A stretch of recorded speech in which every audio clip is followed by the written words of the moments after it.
बिस्मिल्लाहिर्रहमानिर्रहीम। अस्सलाम वालेकुम नाज़रीन, आप यूट्यूब चैनल देख रहे हैं। मैं इमरान खान हूँ। एक ऑडियो जो है वो बहुत ज़्यादा सर्कुलेट कर रही है सोशल मीडिया पे और क्लेम ये किया जा रहा है कि ये वो उन ऑफिसर्स में से एक ऑफ़िसर है जो रिटायर ऑफिसर्स थे और आर्मी चीफ़ की ब्रीफिंग में मौजूद थे।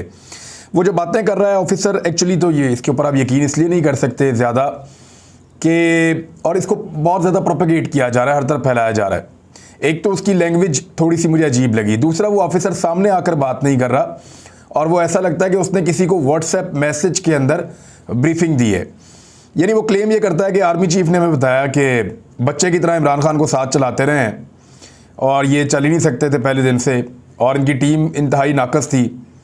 फिर ये कहा कि बाहर से जितने पैसे वैसे आते रहे हैं वो भी मैं ही लाता रहा हूँ और वोट ऑफ नो कॉन्फिडेंस में भी इमरान खान साहब फारिग हो गए थे, उसमें भी हमने ही बड़ी मुश्किल से इसको बचाया और बड़ा ज़ोर लगा के बचाया। ये अपने एमएनएस को नहीं मिलता था, सिर्फ अपने चंद चमचों को और हवारियों को मिलता था। इस किस्म के इल्ज़ामात जो हैं वो इस ऑडियो के अंदर मुबैना तौर पे आर्मी चीफ की जानिब से क्लेम करते हुए कि उन्होंने ऑफिसर्स को बताया। फिर ये भी बताया कि मैंने ये भी समझाया कि बुज़दार के ऊपर अपने 22 साल की मेहनत ज़ाया ना करो। ये बात ठीक है, आर्मी चीफ को बुज़दार की तैनाती पे एतराज़ था और ये मैं पहले रिपोर्ट भी कर चुका हूँ कि ये इमरान खान साहब ने इस पर बात उनकी नहीं मानी थी। फिर कहा कि जी अलीम खान को बात हुई कि बना दिया जाएगा वज़ीर आला पंजाब, बाद में उससे भी मुकर गए और शर्मिंदगी हुई। एमक्यूएम वाले कहते थे जी आपकी वजह से, फ़ौज की वजह से हम इमरान खान के साथ हैं, वरना हम कभी ना होते। रूस वाले मामले पे ही हमसे पूछ कर गए थे बेशक, लेकिन वापस आके इन्होंने अमेरिका को चैलेंज किया। हालांकि मैंने तो ऐसी कोई खबर नहीं देखी। इमरान खान तो यही कह रहे थे कि हम सबके साथ अच्छे ताल्लुकात चाहते हैं। वो तो यही कह रहे थे कि अमेरिका हमारा बड़ा अच्छा इत्तेहादी रहा है, हमारे उसके साथ बड़े अच्छे ताल्लुकात हैं, हम उसके साथ ताल्लुकात चाहते हैं, लेकिन रूस के साथ भी हमें ताल्लुकात रखने हैं। मैंने ऐसा कोई स्टेटमेंट नहीं देखा जहाँ पे इमरान खान अमेरिका को कुछ चैलेंज कर रहा हो या कह रहा हो कि इसको नहीं छोड़ेंगे या इसने ये कर दिया वो कर दिया। ऐसा नहीं है, लेकिन ये कॉल जो है वो ये दावा करती है कि अमेरिका को चैलेंज करना शुरू किया, हमने इनको मना किया, मैंने कहा ऐसा मत करो। और फिर उसके बाद तंग आकर आखिर हमने कहा कि अब कोई किरदार अदा नहीं करेंगे, खुद ही निपटो इनसे। फिर एक फ़ौजी ने पूछा कि जी मकबूलियत, उसने कहा 7% से बढ़ के 27% पे मकबूलियत चली गई है। हर दूसरे दिन मेरे साथ राब्ते में रहता है। ये आर्मी चीफ की तरफ से क्लेम है इस ऑडियो कॉल के अंदर। और मैंने उसे कहा है कि तुम मेहनत करो और वापस आओ, हम तुम्हें खुले दिल से कबूल करेंगे। ये कॉल है, मेरे ख्याल में कॉल फारग है, झूठी है। जो लोग भी इस कॉल को सुन रहे हैं, एक तो इसकी लैंग्वेज बड़ी हद तक अमेज़ है इमरान खान के बारे में, और जो आर्मी चीफ को जानते हैं और इमरान खान को जानते हैं, इन्होंने बड़ा प्रोफेशनली चीज़ों को हैंडल करने की कोशिश की जब तक ये इकट्ठे काम करते रहे हैं। कुछ लोगों ने जब आर्मी चीफ से कोई सवाल किया कुछ अर्सा पहले, तो उन्होंने कहा कि अगर आप ये कहते हैं तो फिर आप इमरान खान को जानते नहीं हैं कि वो क्या है। तो फिर अगर आप ये बात पूछ रहे हैं तो फिर आप इमरान खान को नहीं जानते वो क्या भला है। ये आर्मी चीफ के अपने अल्फाज थे। कुछ अर्सा पहले अंग्रेज़ी में उन्होंने एक जगह पे खड़े होकर ये जवाब दिया था। तो इमरान खान साहब वाकई में वो इस्टेब्लिशमेंट के साथ उनके कुछ मामलात के ऊपर इख्तलाफात हुए थे, उसके ऊपर मैंने एक वीडियो पहले कर रखी है। कुछ चीज़ों पे इमरान खान साहब के एस्टेब्लिशमेंट के साथ इख्तलाफात रहे हैं और उनके ऊपर उन्होंने कंप्रोमाइज़ नहीं किया। लेकिन ये इमरान खान साहब को अब फ़ौज ये साबित करना चाहती है या इदारे ये कह रहे हैं या एस्टेब्लिशमेंट का ये कहना है कि इमरान खान को हमने सिर्फ सपोर्ट नहीं किया, हमने इनके ख़िलाफ़ भी कुछ नहीं किया और ये ओहदे से जो है वो फारिग हो गए क्योंकि इनके मुखालिफिन तगड़े थे और इनके लोग इनसे नाराज़ थे। दूसरी जानिब जो है इमरान खान साहब और उनके लोगों का ये मानना है क्योंकि अमेरिका का हुक्म आ गया था तो इमरान खान को निकालने के लिए सारे एक तरफ हो गए। और इमरान खान साहब का एक जुमला भी मैंने आपको कोट किया, उन्होंने कहा देखना कोई रह तो नहीं गया इस मुल्क में जो मेरे ख़िलाफ़ ना हो। अब ये जिन ऑफिसर्स को ये कॉल यानी जो मीटिंग में मौजूद थे उनके हवाले से ये कॉल जो है वो वायरल की गई है कि उनमें से एक ऑफिसर ने ये सारी बात बताई है। लेकिन मैं आपको एक चीज़ बता देता हूँ कि जो हाल ही में हुआ है, ये माजी में भी एक दफ़ा हो चुका है।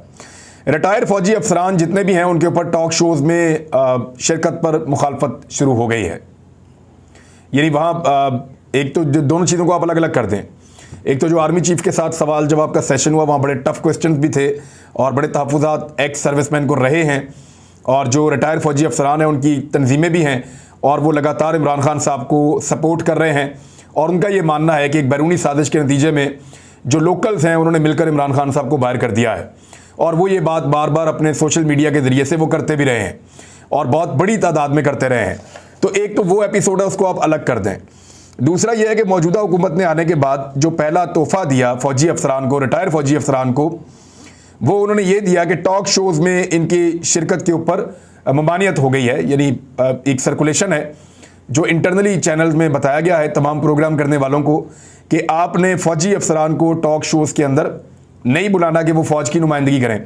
ऐसा पहले भी हो चुका है, जब PMLN ने और पीपल्स पार्टी ने बड़ा रोला डाला था कि रिटायर अफसर आते हैं और आके फ़ौज की नुमाइंदगी करते हैं, तो उस पर ये कहा गया था कि ये जो रिटायर ऑफिसर्स हैं ये अपनी इंडिविजुअल कैपेसिटी में अपनी ज़ाती राय तो दे सकते हैं, ज़ाती हैसियत में बात कर सकते हैं, लेकिन ये फ़ौज जैसे बड़े इदारे के तर्जुमान नहीं हो सकते और ये उनके बिहाफ के ऊपर बात नहीं कर सकते। ये बात बिल्कुल ठीक है, फ़ौज के अंदर डिफरेंट ओपिनियन के लोग हो सकते हैं, लेकिन फ़ौज एक ऑर्गेनाइज्ड इदारा है और वहाँ पे कोई भी उसकी नुमाइंदगी नहीं कर सकता जब तक कि वो ISPR का ऑफिशियल आदमी या उनका अपना ऑफिशियल स्टेटमेंट ना हो।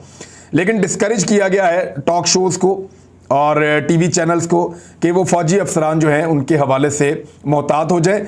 और दूसरा ये भी कहा गया है मुख्तलिफ टीवी प्रोग्राम करने वालों को कि आपने जब भी किसी रिटायर फौजी को लेना है तो पहले आपने मुशावरत कर लेनी है हायर अथॉरिटीज़ से, क्योंकि उसकी अब वो अप्रूवल होगी तो फिर उसके बाद वो उसको आप ले सकेंगे।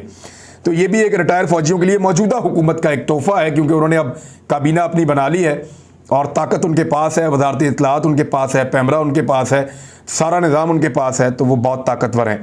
आर्मी चीफ की मुलाकात हुई शहबाज शरीफ साहब से। उन मनाज़र को देखने के बाद सोशल मीडिया पे बहुत सारे लोगों ने तनकीद की। देखें, आर्मी चीफ पे तो आप तनकीद कर नहीं सकते, वो तो इस मुल्क के आर्मी चीफ हैं और जो भी वज़ीर आज़म होगा उनको उसके साथ काम करना है। ये तो नहीं हो सकता कि कोई वज़ीर आज़म है तो वो उससे मिले ही ना या उससे बात ही ना करें। हाँ, आप इसको एक बदकिस्मती कह सकते हैं पाकिस्तान की, आप इसको पाकिस्तान की एक ऐसी बदकिस्मती कह सकते हैं, एक ऐसी तकलीफ दे हकीकत कह सकते हैं कि जहां एक आर्मी चीफ अपने फ़र्ज़ की अदायगी में मजबूर है एक ऐसे वज़ीर आज़म के सामने बैठने के लिए, या कड़वा घूंट करना पड़ रहा है पूरी कौम को कि एक एटमी ताकत, मुसलमान दुनिया की सबसे बड़ी फ़ौज, सबसे ताकतवर फ़ौज, दुनिया का 5वां बड़ा मुल्क, और उसका जो आर्मी चीफ है वो ऐसे वज़ीर आज़म के सामने बैठने पर मजबूर है। हालात उसको वहाँ पे ले आए हैं और जमहूरियत बाद औक़ात आपको तोहफ़े देती है। उनमें से एक तोहफ़ा है कि एक ऐसे वज़ीर आज़म के सामने वो बैठे हैं जो मनी लॉन्ड्रिंग के केसेस का सामना कर रहा है, पूरे दुनिया के अंदर पाकिस्तान की जग हसाई का बायस है। उसके ऊपर दुनिया भर के अखबारात ने जैसी जैसी कहानियाँ लिखी हैं और जैसी जैसी मनी लॉन्ड्रिंग की स्टोरीज़ उनके बारे में दी गई हैं, उसका जवाब ये बंदा आज तक नहीं दे सका। मनी लॉन्ड्रिंग के केसेस चल रहे हैं, करप्शन के केसेस चल रहे हैं, दुनिया भर में जंग हसाई है, उसके बावजूद ये एक इम्पोर्टेड वज़ीर आज़म जो इस वक्त केसेस का सामना करते हुए ज़मानत पर बाहर है और इसको ये भी नहीं पता कि जो पैसा इसके अकाउंटों में या इसकी फैमिली के अकाउंटों में आया वो पैसा कहाँ से आया। तो उस वज़ीर आज़म के सामने जो है वो आर्मी चीफ को बैठ कर ड्यूटी करनी पड़े या अपना फ़र्ज़ निभाना पड़े, ये बाद औक़ात मुश्किल होता है देखने में भी, लेकिन यही पाकिस्तान की हकीकत है। अब तो कैबिनेट भी एक ऐसी बन गई है। वो कैबिनेट के बारे में मैं आपको बताता हूँ, काबीना के जो पहले अरकान ने हलफ लिया उनकी ज़रा तारीफ़ आप देखें तो आपके रोंगटे खड़े हो जाएंगे, और जो लोग मज़ीद आ रहे हैं उनको सुनने के बाद आप मज़ीद आपके रोंगटे खड़े हो जाएंगे। बहरहाल एक ऐसा वज़ीर आज़म हमारे पास है जो पाकिस्तान का चीफ एग्जीक्यूटिव है और पाकिस्तान के इदारों को कंट्रोल कर रहा है और अहम तरीन मुलाकातें कर रहा है, जिसके ऊपर मनी लॉन्ड्रिंग के संगीन इल्ज़ामात हैं, जो बहुत सारे इल्ज़ामात का जवाब आज तक नहीं दे सका, जो ज़मानत के ऊपर बाहर है, जिसका भाई जो पहले वज़ीर आज़म रह चुका है वो मफरूर है और उसके ऊपर संगीन इल्ज़ामात साबित हो चुके हैं और वो जेल काट रहा था, वहाँ से निकाल कर उसको 50 रुपये के स्टाम्प के ऊपर पाकिस्तान से बाहर भिजवाया गया है। तो अब यही जमहूरियत की खूबसूरती है और यही जमहूरियत का हुस्न है। कौम को चाहिए या तो इसको बर्दाश्त करे या इसके खिलाफ आवाज़ उठाए। देखिए, अगर उनको बुरा लगता है कि उनका आर्मी चीफ एक मुल्ज़िम के सामने बैठकर रिपोर्ट करे या उनके सामने बैठकर अहकामात ले, तो फिर उनको खुद कोशिश करनी चाहिए और मुल्ज़िम को हटाकर किसी बेहतर आदमी को वज़ीर आज़म लेकर आना चाहिए। मैं इमरान खान की बात नहीं कर रहा, जिसको मर्जी लेकर आए, लेकिन एक बेहतर आदमी को, एक ईमानदार आदमी को लाने के लिए कौम मदद कर सकती है और कौम कोशिश कर सकती है। एक ऐसे आदमी को हटाने के लिए भी कौम मदद कर सकती है और कौम कोशिश कर सकती है। अगर आपको कुछ बुरा लगता है तो उस पर रोने की बजाय उसको बदलने की कोशिश कीजिए। ये जो हुकूमत नई आई है, ये आई थी चीज़ों की कीमतें कम करने के लिए। अब उनकी काबीना भी बन गई है। ये कह रहे थे कि पेट्रोल तो बहुत महंगा हुआ था पीपल्स पार्टी के दौर में, PMLN के दौर में, हम फिर भी 100 से सस्ता दे रहे थे, 60-70 रुपए का दे रहे थे। तो 100 रुपए से नीचे पेट्रोल करने का इन्होंने दावा किया था कि ये इसी हालत में पेट्रोल को 100 रुपए से नीचे ले आएंगे, इसी हालत में डॉलर को 150 रुपए से नीचे ले आएंगे। ये दोनों दावे इनके अपने थे। चीनी को जो है वो 70 रुपए पे ले आएंगे, ये इनका अपना दावा था। आटा जो है उसको वापस पुरानी कीमत पे ले आएंगे, इनका अपना दावा था। जो खाने का तेल और घी है उसको भी वापस नीचे ले आएंगे, इनका अपना दावा था। घी जो है वो मजीद 5 रुपये मुबैना तौर पे महंगा हो गया है। अभी ये खबरें चल रही हैं, लेकिन पाकिस्तान का मीडिया ये खबरें नहीं दिखा रहा, क्योंकि कंट्रोल अब उनके हाथ में चला गया है जिनको मीडिया पसंद करता है। डॉलर जो है वो पहले चाराने बढ़ता था तो उसके ऊपर बड़ा फड्डा पड़ जाता था। अब 180 रुपये से वापस 184 रुपये पे डॉलर पहुंच गया है, 184 पे। कहीं पे कोई खबर नजर नहीं आ रही, लेकिन डॉलर ने दोबारा से परवाज शुरू कर दी है। बिजली की कीमत जो है वो 3.5 रुपये मजीद बढ़ाने पे गौर शुरू हो गया है। अभी इन्होंने 2 दिन पहले 5 रुपये बिजली की कीमत बढ़ाई है, 3.5 रुपये मजीद बढ़ने वाली है।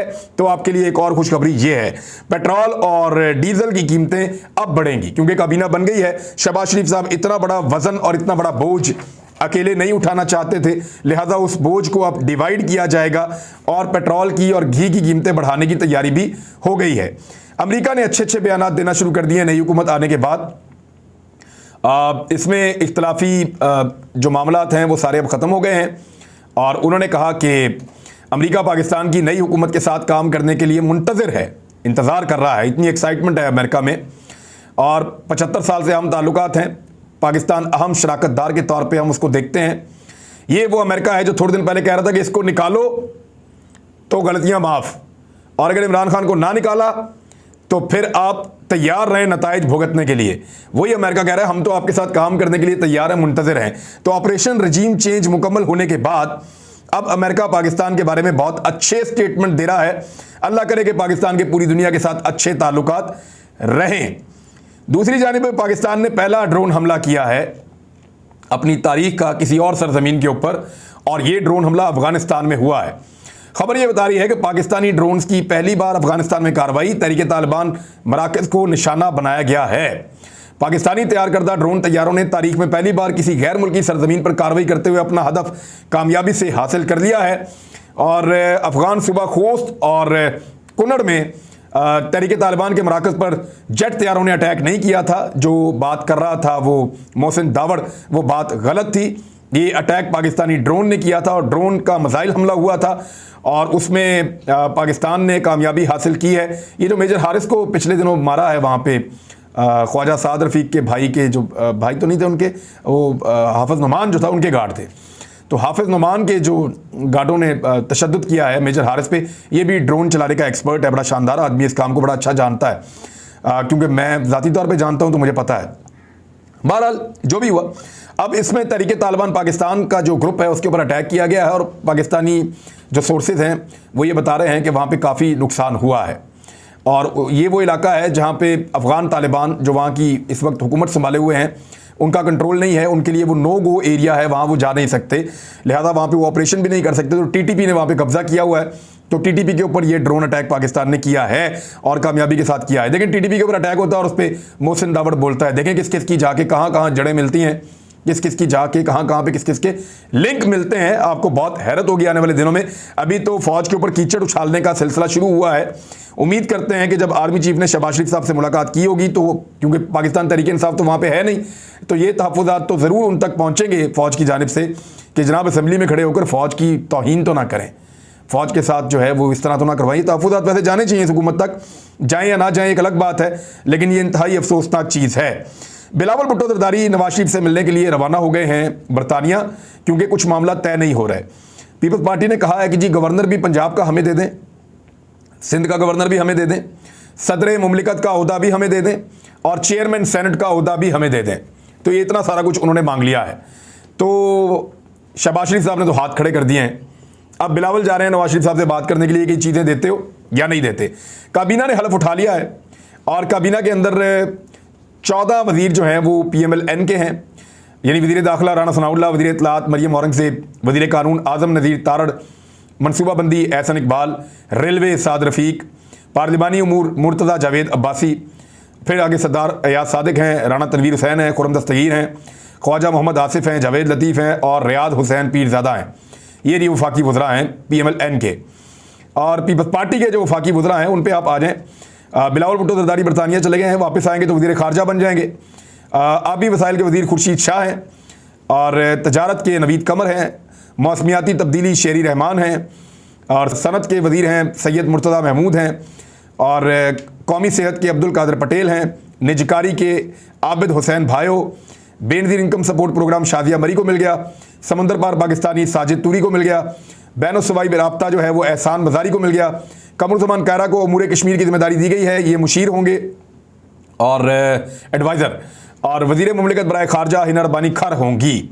वफाकी वज़रा में जमीयत उलमा इस्लाम जो है मवासलात, ये जो मुराद सईद वाली जो वजारत थी असद महमूद ने ले ली है, मजहबी उमूर अब्दुल शकूर ने ले ली है, सैफरान मोहम्मद तलहा महमूद ने ली है, हाउसिंग एंड वर्क्स जो है अब्दुल वासे ने ली है, और वफाकी वज़रा में MQM का जो हिस्सा है वो IT सैयद अमीनुल हक के पास है, और फैसल सब्जवारी साहब को गालिबन पोर्ट एंड शिपिंग की वजारत मिल जाएगी, अभी तक कंफर्म नहीं हुआ।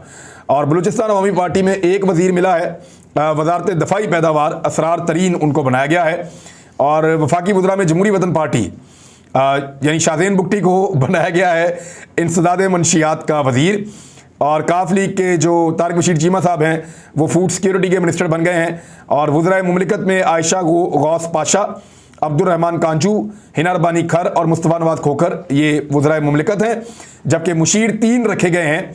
इंजीनियर अमीर मुकाम को अपना मुशीर रखा शहबाज शरीफ ने, कमरुज़्ज़मान कायरा को मुशीर रखा, और ओन चौधरी जो 3 ग्रुप के हैं वो भी शहबाज शरीफ के वज़ीर होंगे। तो ये जी नई कैबिनेट के बारे में मज़े की बात आपको बताऊं, ये आधी से ज़्यादा कैबिनेट जो है वो ज़मानतों पे करप्शन के इल्ज़ाम और मुख्तलिफ केसेस इनके ऊपर चल रहे हैं। तो इस तरह की काबीना जो है वो तैयार की गई है, और इस काबीना का मज़ीद पोस्टमार्टम करेंगे आने वाली वीडियोज़ में। अब तक के लिए इतने, अपना ख्याल रखिएगा, अपने इस चैनल का भी। अल्लाह हाफ़िज़।